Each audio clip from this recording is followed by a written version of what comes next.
دل سے تو شکلوں کا یقین پہلے ہی سے نکلا ہوا تھا، شکلوں پر کوئی یقین ان کا نہیں تھا، لیکن جس مجمع کو لے کر چلے اس مجمع کے اندر سے بھی تو شکلوں کا یقین نکل جائے، خوب اچھی طرح شکلوں کا یقین ان کے دلوں کے اندر سے بھی نکال دیا اور گھروں کو مسجد جیسا بنا دیا، مسجد کی طرح گھروں کے اندر نماز پڑھنے لگے وہ لوگ اور اللہ پر یقین کرنے کی کوشش کرنے لگے۔ جب اندازہ ہو گیا حضرت موسیٰ علیہ السلام کو کہ ان کے دلوں میں سے شکلوں کا یقین نکل چکا ہے، تو پھر اللہ پاک سے درخواست کی کہ اللہ پاک اس زہریلے پھوڑے کا آپریشن کر، ربنا اطمس علی اموالہم واشدد علی قلوبہم فلا یؤمنوا حتی یروا العذاب العلیم۔ اے اللہ ان کا بیڑا غرق کر دے۔ موسیٰ علیہ السلام کو اندازہ ہو گیا میرے سارے نقشے اور شکلیں جو ہے بالکل خلاف ہے، فرعون پوری خلاف والی ترتیب بنا رہا ہے اور یہ بنی اسرائیل کے ذہن بنا رہے کہ اس کی خلاف والی ترتیب سے کچھ نہیں ہوتا، فتوکلوا علیہ، اسی کے اوپر بھروسہ کرو، اسی کے اوپر بھروسہ کرو۔ تو بنی اسرائیل نے کہا اللہ ہم نے بالکل توکل کر لیا، سارے نقشوں کو یقین ہٹا دیا ہم نے، پورے مجمع کے اندر سے شکلوں اور نقشوں اور فرعون کی ساری کرتوتوں کا یقین نکالنے کی پوری کوشش کر ڈالی۔ حضرت موسیٰ علیہ السلام نے کہا کہ معاملہ اجتماعی تھا، حضرت موسیٰ علیہ السلام تو اللہ کے نبی تھے، ان کے دل سے تو شکلوں کا یقین پہلے ہی سے نکلا ہوا تھا، شکلوں پر کوئی یقین ان کا نہیں تھا، لیکن جس مجمع کو لے کر چلے اس مجمع کے اندر سے بھی تو شکلوں کا یقین نکل جائے، خوب اچھی طرح شکلوں کا یقین ان کے دلوں کے اندر سے بھی نکال دیا اور گھروں کو مسجد جیسا بنا دیا، مسجد کی طرح گھروں کے اندر نماز پڑھنے لگے وہ لوگ اور اللہ پر یقین کرنے کی کوشش کرنے لگے۔ جب اندازہ ہو گیا حضرت موسیٰ علیہ السلام کو کہ ان کے دلوں میں سے شکلوں اور یقین نکل چکا ہے، تو پھر اللہ پاک سے درخواست کی کہ اللہ پاک اس زہریلے پھوڑے کا آپریشن کر، ربنا اطمس علی اموالہم واشدد علی قلوبہم فلا یؤمنوا حتی یروا العذاب العلیم۔ اے اللہ ان کا بیڑا غرق کر دے۔ موسیٰ علیہ السلام کو اندازہ ہو گیا میرے مجمع کے اندر سے شکلوں میں یقین نکل چکا ہے، تو اللہ پاک نے جواب دیا قد اجیبت دعوتکما، قبول ہو گئی تمہاری دعا قبول ہو گئی، قد اجیبت دعوتکما، لیکن دو باتیں خیال میں رکھیو میرے پیارے نبیوں، قد اجیبت دعوتکما فاستقیما ولا تتبعان سبیل الذین لا یعلمون۔ دیکھو جمی رہی ہو تم دونوں کے دونوں، اور جو نادان لوگ ہیں نا ان کے پیچھے مت چلیو، جیسا ان کی خیالات ہے ویسے خیالات نہ آنے پائے، نبی کے اندر تو آ ہی نہیں سکتے، لیکن وہ تو ہم لوگوں کو بتانا ہے، اللہ پاک ہم لوگوں کو بتاتے ہیں۔ ساس کو کہنا اور بہو کو سنانا، کہتے جو ہے نبیوں کو اور سنا رہے اللہ پاک ہم کو۔ میرے محترم دوستو، پھر اللہ جل جلالہ و منوالہ نے حکم دیا ان اسری بعبادی لیلا انکم متبعون۔ دوسری آیتوں میں ساری آیتیں الگ الگ پڑھتا ہوں، راتوں رات نکل جاؤ، نکل گئے، یہ بھی خبر دے دی کہ تمہارا پیچھا کرے گا فرعون، یہ بھی خبر دے دی، چنانچہ نکل گئے اور وہ پیچھے آ گیا، آگے سمندر، پیچھے اس کا لشکر۔ اب یہ بنی اسرائیل جو تھے پھر گھبرا گئے، متاثر ہو گئے، انہوں کا یہ تو ہم بیچوں بیچ میں آ کر پھنس گئے۔ حضرت موسیٰ علیہ السلام کو بھی بڑا فکر ہو گیا کہ پھر اگر نفسوں کا یقین لوگوں کے دلوں میں آیا تو پھر ایسا نہ ہو کہ اللہ کی مدد آسمان پر چلی جائے، تو پھر پریشانی رہے گی باقی۔ جلدی سے ان کے دلوں سے نقشوں کا یقین نکالو، جو پیچھے فرعون کا لشکر ہے اس کا بھی یقین نکالنا چاہیے، اور جو آگے سمندر آ رہا ہے اس کا بھی یقین نکالنا چاہیے۔ کرنے والا اللہ ہے، نہ لشکر سے ہوتا ہے نہ سمندر سے ہوتا ہے۔ اس لیے موسیٰ علیہ السلام کو ذرا زور دکھانا پڑا، کلا ان معی ربی سیہدین، ہرگز نہیں میرے ساتھ میرا پروردگار راستہ کرے گا، حالانکہ کہیں دکھائی نہیں دیتا راستہ، لیکن اللہ نے کہا ہے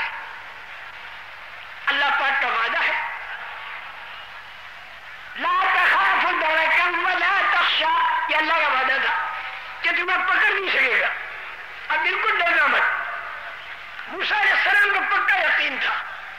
پھر اللہ کا حکم آیا ڈنڈا سمندر میں مارنے کا، وہ مارا، 12 راستے بنے اور یہ سارے کے سارے نکل گئے.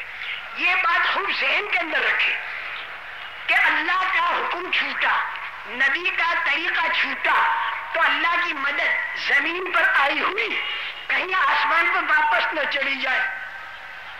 جب ابوبکر صدیق رضی اللہ تعالیٰ عنہ نے سارے ساتھیوں کا یہ ذہن بنایا کہ یہ جو تمہارا ذہن ہے کہ یہ اس وقت میں دفاعی کام کا وقت ہے، آنے والا قیصر روم کا بھی مقابلہ کرنا چاہیے اور یہ بھی کرنا چاہیے اور وہ بھی کرنا چاہیے، یہ وقت مدینہ چھوڑ کے ملک شام کی طرف جا کر اقدامی کام کرنے کا وقت نہیں ہے، یہ دفاعی کام کرنے کا وقت ہے.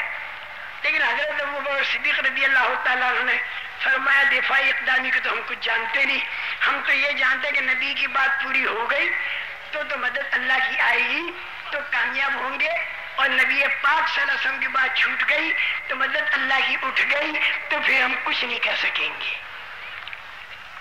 سب کی بھی اتفاق رائے. میرے کو اس پر ایک قصہ یاد آ گیا، کہو تو سنا دوں. ارے کہو تو سنا دوں. تھک تو نہیں گئے؟ ارے بہت دور دور سے آئے ہو، بڑا ہم لوگوں کا آپ کے اوپر رحم بھی آتا ہے.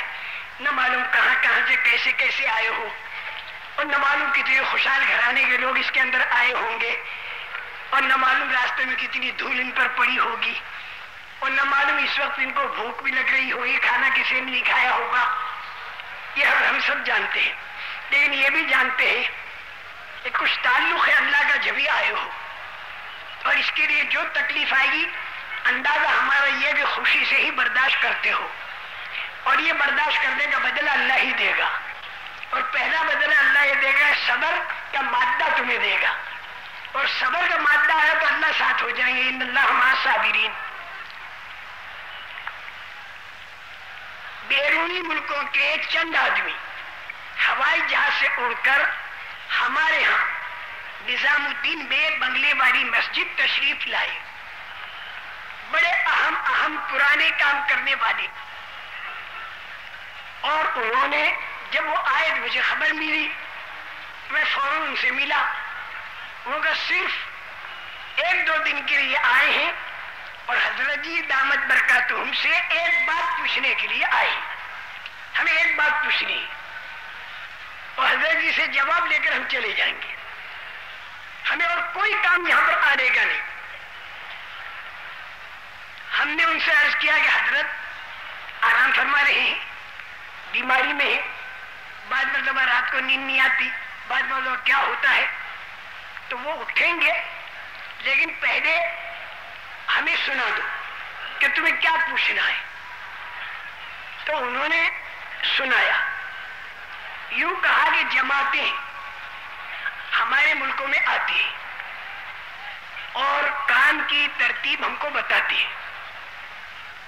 اب اس میں ہم بڑے پریشان ہیں کہ کوئی کہتا ہے کہ یوں کرو اور کوئی کہتا ہے یوں کرو، اور ہر ایک حوالہ دیتا ہے بڑے کا، ہر ایک حوالہ بڑے کا ہی دیتا ہے. بڑے حضرت سے ہم نہیں یوں سنا، مولانا یوسف صاحب رحمت اللہ علیہ سے ہم نہیں یوں سنا، یہ جس نے سنا اس سے ہم نے یوں سنا. وہ ایک آدمی ایک طرف سے کہتا ہے، دوسرا آدمی کچھ اس کے علاوہ کہتا ہے. اب ہم پریشان ہیں کہ ہم کیا کریں. کام کے اصولوں کے بارے میں دونوں سے الگ الگ بات سنی جاتی ہے. اب ہمارا پورا ملک پریشان کہ ہم کیا کریں، کس کی مانیں. دونوں طرف کے کہنے والے اہم پرانے ہیں اور بڑوں کا نام لیتے ہیں. اس لیے ہمارے پورے علاقے کی طرف سے ہم آئے ہیں. حضرت جی سے پوچھیں گے ایسے موقع پر ہم کیا کریں. تو میں نے کہا پہلے میں آپ سے مذاکرہ ہم کر لیں، آپ سے ہم مذاکرہ کر لیں، اس مذاکرے کو سامنے رکھے پھر حضرت کے پاس بیٹھ جائیں گے. اس کے بعد حضرت جی جو فرمائیں وہ انشاءاللہ ہمیں ماننا ہے، کیونکہ اللہ کی تائید غیبی جو ہوتی ہے وہ امیر الوقت کے ساتھ ہوتی ہے. امیر الوقت کی بات ماننی چاہیے تو اجتماعیت پیدا ہو جاتی ہے.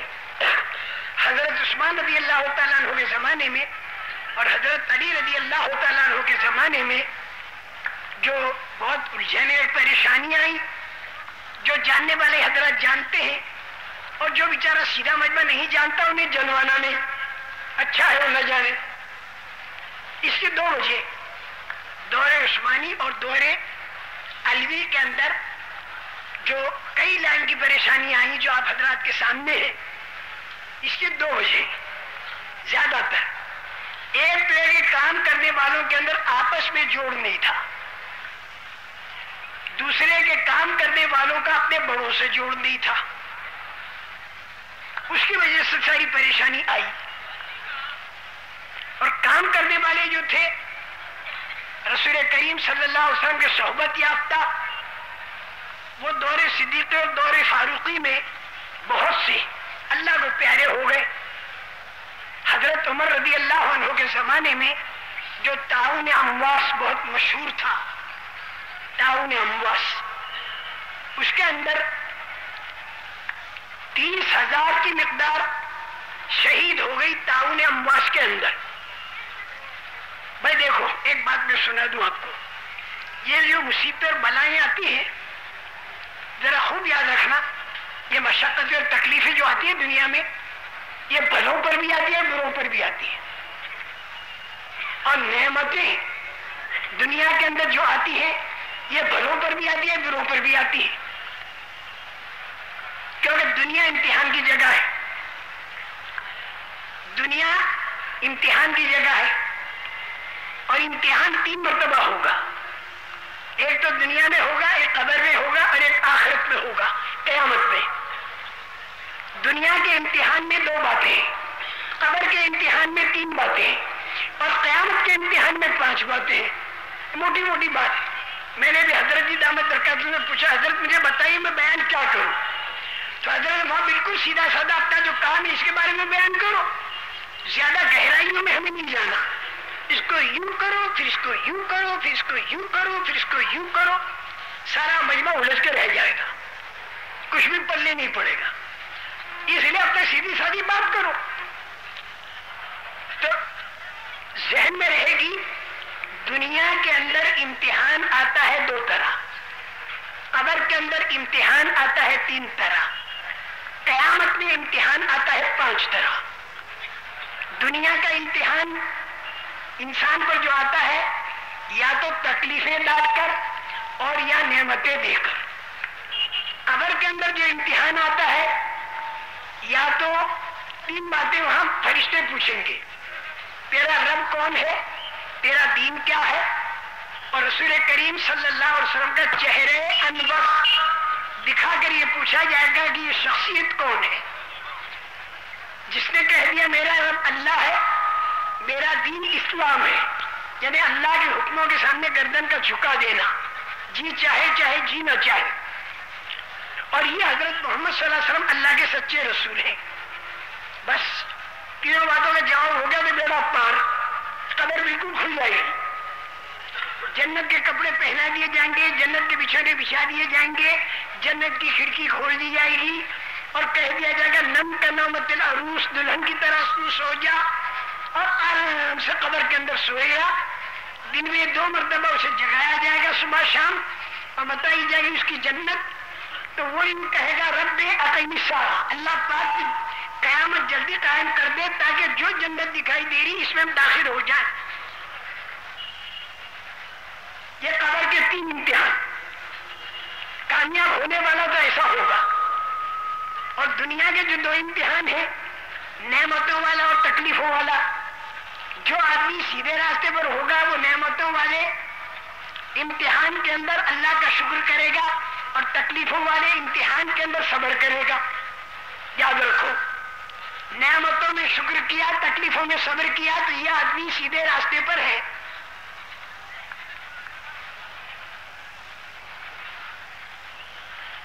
ان فی ذلک لآیات لکل صبار شکور۔ صبر اور شکر، نعمتوں پر شکر کرے گا تو اللہ کا وعدہ ہے کہ نعمتیں بڑھائے گا اللہ۔ لئن شکرتم لأزیدنکم، اللہ نعمت کو بڑھائے گا بڑھائے گا بڑھائے گا، اللہ کا وعدہ ہے۔ اور اگر صبر کرے آدمی اللہ پاک کی طاقت اس کے ساتھ ہو جائے گی. ان اللہ مع الصابرین، تو صبر میں اللہ کی طاقت ساتھ، اور شکر کرے تو اللہ نعمت کو بڑھا دے گا، یہ کامیاب ہو گیا. لیکن صبر کے اندر صرف جھیلنے کا نام صبر نہیں ہے. 3 طرح کا جھیلے تو صبر ہے. ایک تو اللہ کے حکموں کے پورا کرنے میں جو تکلیف آئے اسے جھیلے. دوسرے اللہ نے جو بات منع کر دی اس سے بچنے میں جو تکلیف آئے اسے جھیلے. اور تیسرے حالات کے اعتبار سے جو تکلیف آئے اسے جھیلے. یہ 3 طرح کا جھیلنا جو جھیلا وہ صبر والا بن گیا. اللہ کی طاقت اس کے ساتھ ہو گئی. صرف جھیلنے کا نام صبر نہیں ہے. ڈاکو کی پولیس والے پٹائی کر رہے اور آپ کہہ رہے صبر کر اللہ تیرے ساتھ ہے، یہ صبر نہیں ہے، اس کا نام صبر نہیں، کہ اس نے حکم خدا کا توڑا. یاد رکھیے. اور شکر کے اندر بھی 3 باتیں ہیں. ایک تو آدمی زبان سے اللہ پاک کا شکر کرے الحمدللہ. دوسرے کہ آدمی دل سے بھی اللہ پاک کا شکر کرے. اور تیسرے کہ آدمی عمل سے بھی اللہ پاک کا شکر کرے. اور عمل سے شکر کے معنی یہ کہ جو نعمت دی اس نعمت کو اللہ کے حکموں پر لگا دے. جوانی کی نعمت ہے اللہ کا حکم پورا کرے. مالداری کی نعمت ہے اللہ کا حکم پورا کرے. فراغت کی نعمت ہے اللہ کا حکم پورا کرے. یہ 3 باتیں ہوئی تو اس نے اللہ کا شکر ادا کر دیا. یہ یاد رکھیے. لیکن ساتھ ساتھ میں دوسرا پہلو بھی بتانا چاہیے. ناپاس ہونے والا اور فیل ہونے والا کون ہے نعمتوں میں اور تکلیفوں میں، یہ بھی تو بتانا چاہیے. تکلیفوں کے اندر ناپاس ہونے والا، ناکام ہونے والا اور فیل ہونے والا اور اللہ کو ناراض کرنے والا. تکلیفوں کے اندر وہ ہے کہ جو گھبرا جائے اور گھبرا کر ناشکری پر اتر آئے. لیئوس کفور. اور نعمتوں کے اندر فیل ہونے والا اور ناکام ہونے والا کون